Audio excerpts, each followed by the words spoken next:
Hey everyone, this is probably going to be the most random throwback to one of the least interesting stories in the past, but I'm sure that at least a handful of you remember this podcaster, Bobbi Althoff, mainly because of that one time where she had Drake on, and people were wondering how that was even possible. But before they could even process it, it was taken down, just out of nowhere, and there weren't any parts that made Drake look bad. So to me, that's just the biggest sign that a group of managers behind it had a dispute and took down the video.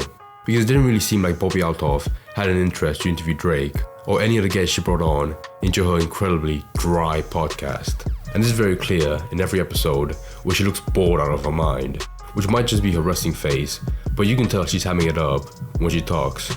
So the sole force I'm imagining her getting her to fly out and interview these people is just a group of managers dragging her into it.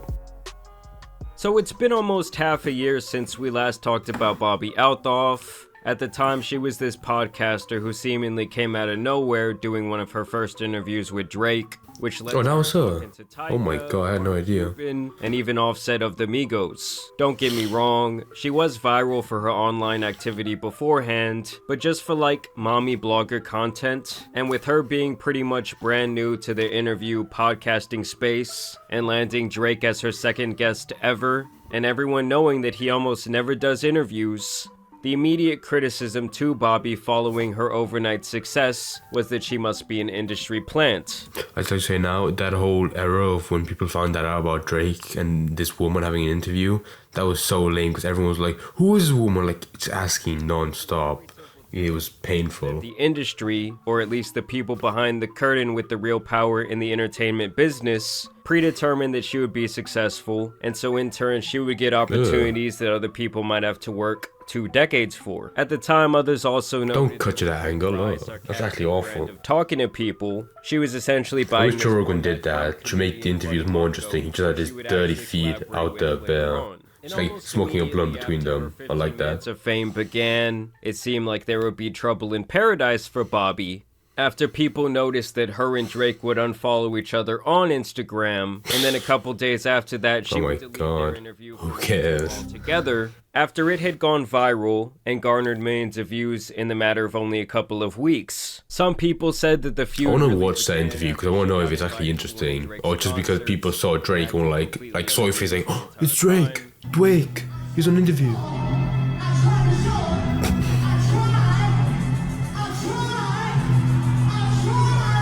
He's so comfortable.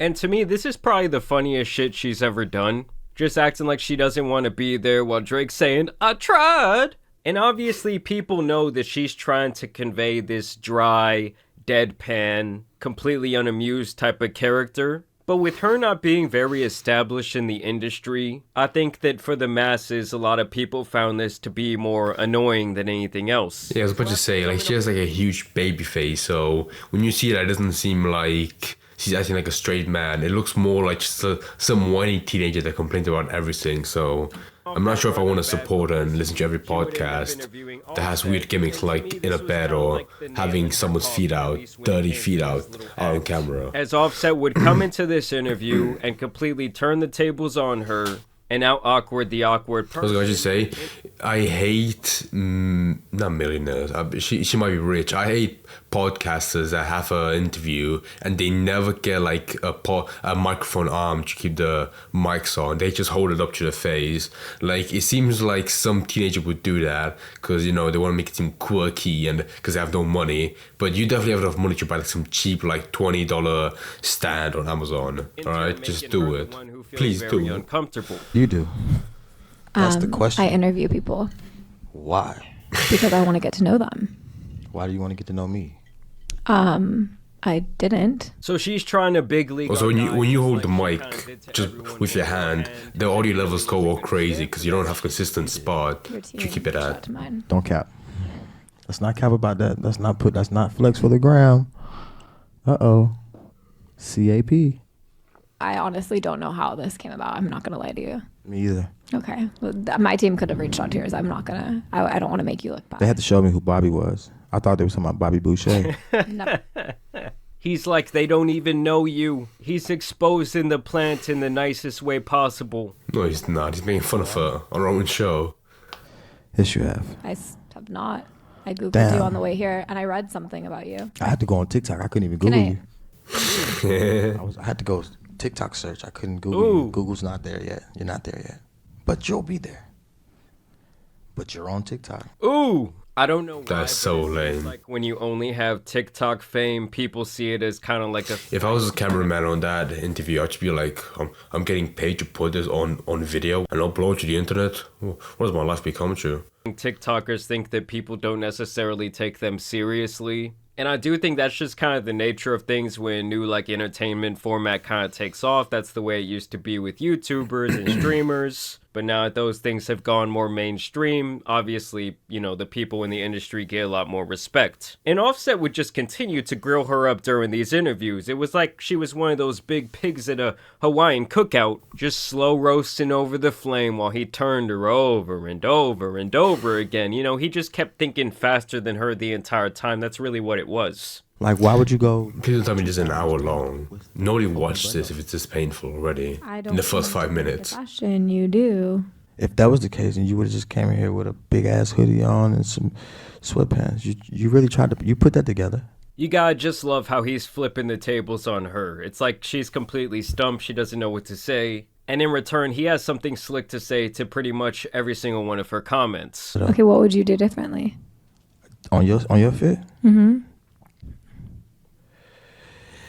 Definitely would put a little moisturizer down there, and then I would definitely. He said those ankles are ashy. Start rubbing those things together. We're about to start a fire. Yeah, it's giving 36-year-old mom. You're 26. You see what I'm saying? So you should stay down there and not up there. You feel me?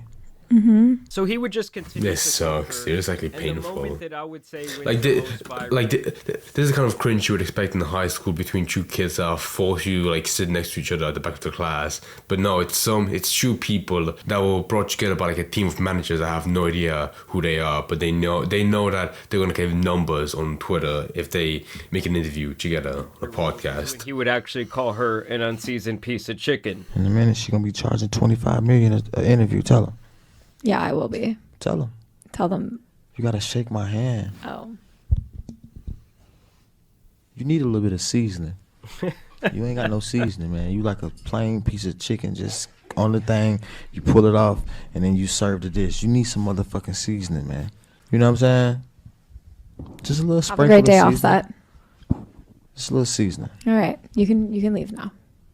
This is my hotel. I paid for this motherfucker. You can leave now. I mean, he just straight up decimated her for about 45 minutes straight. And obviously 45 that was minutes? correct. God. I do think that he Jeez. was going to take her more seriously. Wait, hold on. That's 45 minutes. Then that means that this short 2-minute clip, which is taking like an intervals of like the entire episode. So what was the empty space like where they just like have to fill out time to actually make it 45 minutes? It probably felt like an airplane trip where 1 minute was like 50. And after this, her show would continue to go on to have some pretty decent success. But it does kind of appear that each interview from here on out was doing less and less views, besides this most recent one that did have a bit of a viral moment, though I do feel like that was also manufactured. Also, I hate that name. They're really good podcast. That's why I'm interviewing you today, so I can get to know you. So I'm a musician. What the I mean, make magic or something? What is musician? I think you're confusing that. Yeah, I'm not no musician. I I make music. Just really quick, I think you're confusing. I'm not confusing nothing because you don't know. You thought that all I was a magician or whatever the you said. See, that's what I think you think I said. I No, said musician, think not magician. I don't think, baby. I don't think. Yeah, I just have a hard time believing that someone could be this obnoxiously dumb to be in the music industry, or really to be over the age of 6 years old and not understand the difference between magician and musician. I'm just really not Okay, buying what was the it. actual context? Because this feels like the first 5 minutes where they talk about each other and like a quick change of ideas so they know how they're gonna start it. Because they're not gonna start every episode like dead set at the beginning, being like, how should we make the intro for this one? Like, I'll just ask you for your name. Is that good? All right, yeah. Start now. Like, they have to talk a little bit, you know? But man, like, this already feels awkward because maybe if I watch the whole episode, which I definitely will after this video, I might just, like, know what they're talking about. But, like, she probably misheard him a little bit. And it's more like it's like a domino effect where that just starts a huge argument for the next hour or 45 minutes that this episode covers. Awkward or uncomfortable moments. To me, that's not the best sign. Although this did go insanely viral. I mean, this one post has 10.5 million views. And then she went on Keke Palmer's show, where she would straight up call her out on her industry plant activity. What would you say to the people that feel like, okay, you're just capitalizing without concern? If that's not who you are, what would you say you are doing? I don't think I was like capitalizing. I think I was just like taking people who I thought were really amazing. And Just a little side note, y'all notice how she changed her entire look after that Offset interview? After that man called her unseasoned chicken, she had to slick the hair back. I Or mean, then there's always the industry, Oh, she might be wearing a suit. I don't know.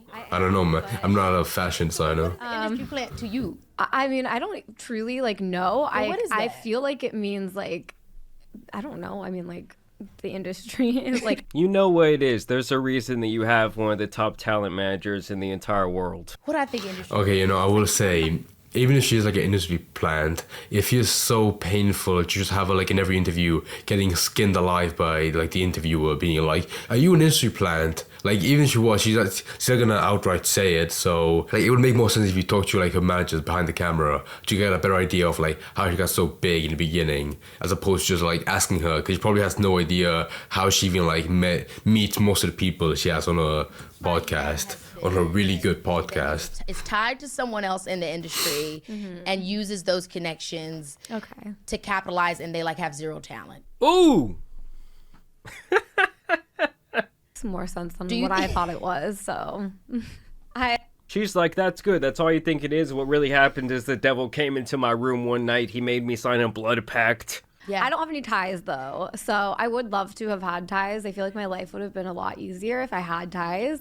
Don't have any ties. Yeah. She's like, bitch, your life is on easy mode. You're living on recruit difficulty. Well, you do feel kind of planty. We do have the same manager, so is this? I know, isn't that crazy? Feels a bit planty. This is definitely. That's kind of funny. We have to say manager? That's crazy. Hey, it has been a minute. It's just funny, all these people are like, nah, you're not gonna get away with that bullshit. I know how this game really works. And most recently, this was the reason that Bobby had gone viral, was that apparently her and her husband had filed for divorce after 4 years of marriage, with them also noting that they had split back in They July. look like high school couples that got married right after like being graduated. After Drake's little snake on a plane. Also, I really hate that watermark, no jumper. That's already like a bad sign in general. Miss her kid's first birthday to do that interview, and people also had a lot of criticism at the time for her. In her defense, I would also like get in bed and make an interview with Drake and do stuff after off camera with him if it meant missing my little dumb child's birthday. Woman and asking Drake questions like this. Am I your type? I do it. Exactly. Thank you. And also Okay, like you can see in her eyes like that, like her manager was like standing behind the camera, like holding up a sign with every question, like ask him this, it'll look good. Like me? Because there's just a person What does that mean? like looks exactly like me. They have a twin. Maybe. If I had a twin, would you date them? If she was like cool and like, you know. No, she's exactly like me. And after that news went public, she would post this up on her Instagram. As most of you heard, Corey and I filed for divorce. As sad as I am right now, I'm thankful for the time I got to be his wife. Our girls are so lucky to have him as a father, and I'm so lucky to be able to co-parent with such an incredible father in person. While our relationship did not work out as a husband and wife, we will always be friends, and I will always love him. So people were saying that she got the Drake snake. And then matters would only intensify yesterday when she dropped this sparring video with that man Ryan Garcia. I will say this video is objectively funny because just the whole get up of what she's wearing, like some kid that just like signed up for like a white collar boxing fight, like the get up and the very unfitting shoes that, in my opinion, don't complement the boxing get up. And then Ryan Garcia, like you can tell like he just forgot, like they meant to film this interview today and they're like, oh, That's right. I'll get my cheap Everlast gloves and do a quick video with her. Also, I love the retweets people made where they were like, just right after like he divorced his wife and she divorced his husband. Like it was purely meant to be where like both managers were like, we have to do an interview. This actual gold timing is perfect. Alright, show power without hurting. Oh my god, that hurt. Stop it. That hurt? Yeah, I feel like, can I put two of my hands together? Don't do that. Can I put two of my hands together is crazy. Is it crazy? I mean, she has very frail arms. I feel like anything stronger than that jab would just like blow her apart like a shotgun. Do you notice I'm giving you angles though? Is crazier. See, good adjustment. Now I'm going this way. You understand the whole concept though? Yeah. To never let you like know what I'm I doing. just don't get why. And then I'm like Oh, I hate this. this part. And then I'm like this. This is actually cringe. Bro, you're running fast. This is cringe, but I'm gonna post this on the r/cringe. Around the room is just crazy activity. I know her ex-husband was mad seeing this shit. Where the even are they? Dubai? I mean, that shit was almost like when you're I did back see in someone say that elementary like school watching fake your chasing partner someone is go like at least 30 bodies, and Either I way, agree. just wanted to I provide agree. you guys with this update today, seeing that it had been 6 months since we last talked about this. Do you think that this girl Bobby will continue to see success in her future, or do you think her 15 minutes of fame is running out? I want to know down below in the comments. I also want to thank you guys for watching today's video, dropping a like and subscribing, but as you guys know, it's been your boy the Tan Superman, and some other industry plants out here need to be covered, so I'm out.